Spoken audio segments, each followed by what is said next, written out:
Back at it, yo. It's Trey and Shell, Culture Uncut podcast. What it do? What's up, y'all? Here with Lil Cuzzo, friend of the show, fam of the show. Yo. Go ahead and introduce yourself, man. Yo, what it do, man? It's your boy Quan right here, man. The infamous Sir Quan. Catch me under the comments. But Culture Uncut podcast, man, hell of a show. Y'all tune in, check it out. But these two right here, What you gotta say, Quan? We know you a fan of Bushes, right? That's your fan of Bush? Reggie Bush?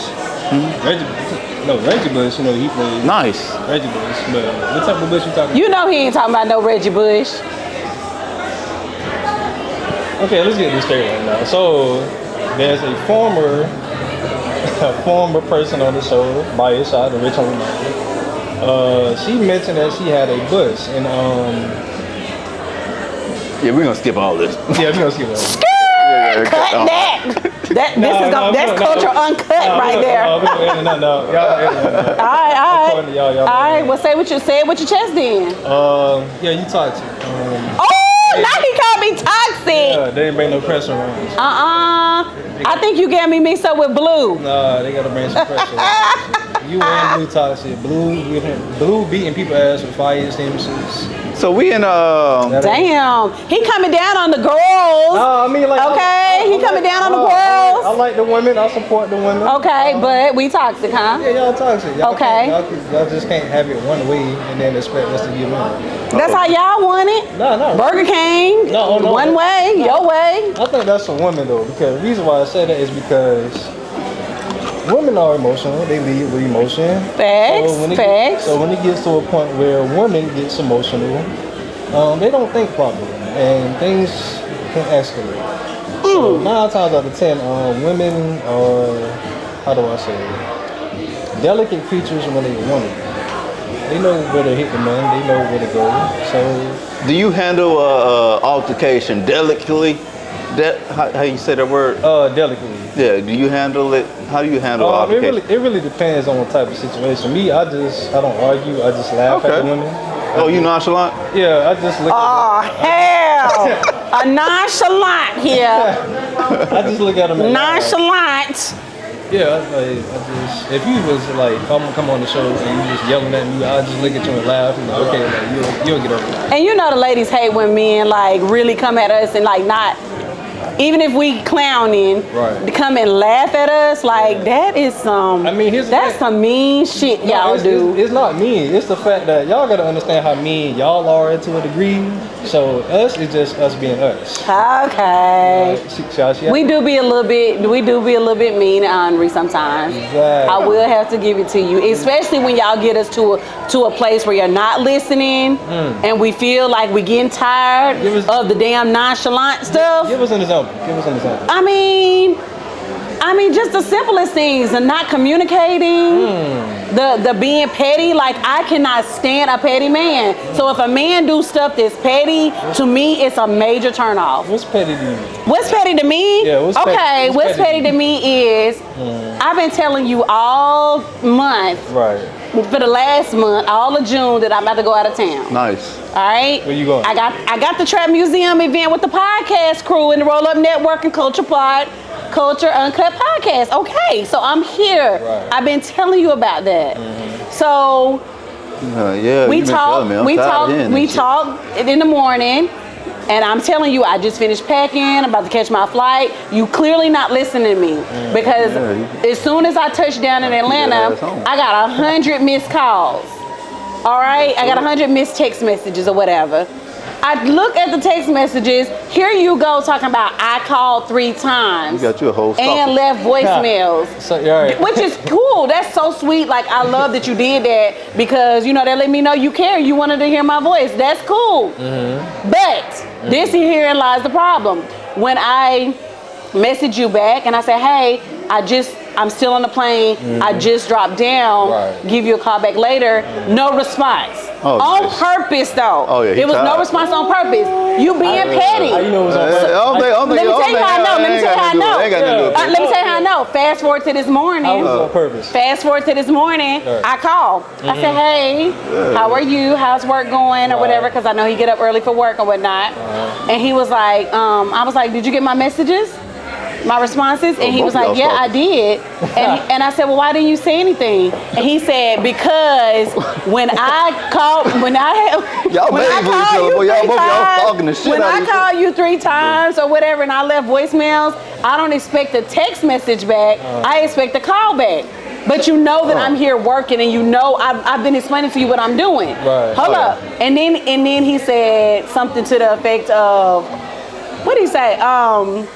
And I said, that's cool. I understand you. Say less. Right. But then I also said, but the fact is, I was actually still on the plane when I messaged you and let you know exactly what I was doing, where I was. But here's my thing is, I think you tried to smooth that phone call over because you know he get up early in the morning. I think the problem is like, let me go. I don't mean to interject. I think you was being petty and you didn't respond back to my messages because you was upset that you had called me 3 times and I was nowhere to be found. Y'all stalking the because shit out of you each didn't other. listen. You don't listen to my communication. Where you find them at? You're not listening to It's when too we much communicate. communication is But what I'm I'm trying to saying say. this ain't about a particular dude. The point is, this is what dudes do. When it's not going your way, or when you feel slighted, you don't think, wait a minute, she been talking to me about this trip for a month now. Maybe she's on a freaking flight. I get it. But then once you figured out when I told you, hey, I sent you a little screenshot of showing you I'm on a damn plane. Nice. And you still gonna ignore my text, you're freaking being petty. I don't think they're being petty. Right, that's not. That man just, Whatever. Listen, You wouldn't think it, Trey. You wouldn't. No. I think he needed his appointment. Not petty. If he was being petty, he probably would have like hid some of your luggage, hid something like important that you wanted to get on the trip. Like, all right, I know she liked this bathing suit, and I don't want her going on vacation without me. Right. You know. That's a good gesture. No. That's a good gesture right there. Okay, whatever. Well, I don't know. Maybe I don't know him personally, but I think there's a lot of communication. He's a great guy, but I'm trying to. You got to teach people how to treat you. So that's why it's important to communicate early on about things that will distract y'all's relationship, that will mess up y'all's relationship. And you know what? I did get something out of that. He told me, hey, if I'm calling several times and I done left you voicemails, and when you get back to me, I expect a call. And guess what? I respect that. So I didn't be like, whatever, I ain't calling you. I didn't get no attitude or whatever. When he told me that, he said, listen to me. This is what I expect. I'm like, okay, cool. Oh, nice. But you was still being petty, like a mug. You see how women gotta get the last word? They gotta get the last word every time. That's somewhat petty, right? Right, very beyond petty. She didn't even let me talk. Petty is as petty does, I guess. So you admitted it. Caption that. So you just admitted it that you're petty. No, I don't try to be petty, but I don't know. It's just something that just burns my ass when a man is petty. But do you think that you think he's intentionally being petty, or do you think he just not picking up on your cues? I think that a lot of men that I've learned, over the last couple of years of dating, I think that a lot of men actually their reaction to a lot of things is based off of their hurt from other women that are not solid like me. I can agree. I think they bring in past hurts, and so instead of them treating me like an individual, a woman that actually gets to prove myself before being made guilty of certain things, like that other whatchamadoodle did that you was dealing with. That's your fault that you deal with them type of women, okay? I ain't gonna down no women or whatever, but it is a certain caliber of women that I see some dudes have talked to that are really, really much different from me. And I don't want to be treated like them women. What makes you stand out from those women? I stand out because I bring the table to the table, baby. But so if I'm choosing you, that's because I want you, not because I need you. I finance myself. I have my own everything. So what you bring to the table is just extra, okay? Okay. And so we can start there. That's enough. So I personally think both sides have baggage, right? Men, women, if they don't figure out their baggage before they get into a serious relationship with somebody, it's just gonna be a toxic environment, right? That's why I move slow in all situations with men. So I don't think it's just a man-woman thing. I think that's just a human thing. Yeah. True. I think, yeah. True. I get that. But again, going back to why you feel like the men are petty, this is just me observing the last couple of men that I know are really great guys, that are solid guys, that I've actually have entertained. I entertain them because I see something in them that I don't even think they see in themselves anymore because of the things that they went through in the past. But I need them not to treat me like those other women. How do you entertain that they dealt with. How do you entertain them? If you don't I don't want to get into the entertainment, but I think what the beauty of it is, so like, you both acknowledge like there's something wrong, right? And you communicate it with each other, like, hey, look, this is how I feel when you treat me this way, or like when you don't communicate that, that's when all the petty shit starts. Yeah, but also communicating sometimes with certain men will run. They will run for the hills. Well, Some like won't, said, but again, there's been men that because I've communicated with them, they run for the hills. They're like, "Oh, you're problematic. Why? Because I spoke up. Because I make it clear for you. I don't make you read my mind. That's a problem." How are you communicating with these men? I should bring it down a couple of decibels. I agree. I should bring it down a couple of decibels. However, what I'm saying is not invalid just because. And guess what? When you met me, you probably met me laughing and living my best life when you decided that, like, oh, I love that vibe over there. That's how you met me. So don't try to don't do that. I like what you said, and I want to touch on that a little bit because when people actually meet people, you don't really know what that person's going through. Like, you could just get over a relationship or like a person harass you for the number, like, but they don't want to hear that you just got over like the last dude, but like they block all that out because they see, like you said, they see you living your best, like they're laughing, they're going for the vibe, so they're not really trying to hear all the baggage that came like before that. Right, that's true. Yeah. That's true. But hurt people. So be careful when you come into somebody's life. You need to let your intentions be known, and you need to bring the representative that you sent to come up to me and offer me a drink. That needs to be the same person that I know that I talk to on the phone a week from now, a month from now. Right. If not, if you cannot carry that vibe and hold that vibe, please do not come in my space. Because I worked really hard. I worked really hard for this healed person to be able to treat you like a human and to be able to treat you right. So I expect the same thing in return. Can't shoot up the block. Period. So speaking of spaces, what's your favorite exhibit in the Trap House Museum? Oh, my bad. Nigga, we interviewing you. What the hell?